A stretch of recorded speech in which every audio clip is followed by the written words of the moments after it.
காரைக்கால் அடுத்த பட்டினச்சேரி கிராம மீனவர்கள் பல்வேறு கோரிக்கைகளை வலியுறுத்தி 8 நாட்களுக்கு மேலாக தொடர் வேலைநிறுத்த போராட்டத்தில் ஈடுபட்டு வரும் நிலையில் தங்களது கோரிக்கைகளுக்கு விரைவில் நடவடிக்கை எடுக்கப்படும் என்று மாவட்ட ஆட்சியர் உறுதியளித்ததை அடுத்து மீனவர்கள் தங்களது போராட்டத்தை தற்காலிகமாக நிறுத்தி வைத்துள்ளனர்.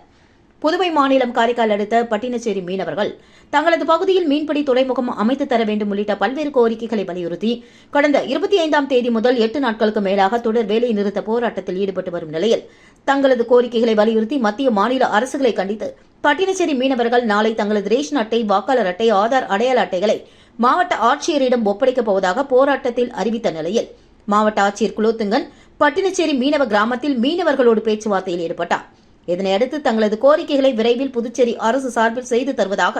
மாவட்ட ஆட்சியர் உறுதியளித்ததை அடுத்து பட்டினச்சேரி மீனவர்கள் தங்களது வேலை நிறுத்த போராட்டத்தை தற்காலிகமாக நிறுத்தி வைப்பதாக மீனவர்கள் சார்பில் தெரிவிக்கப்பட்டுள்ளது.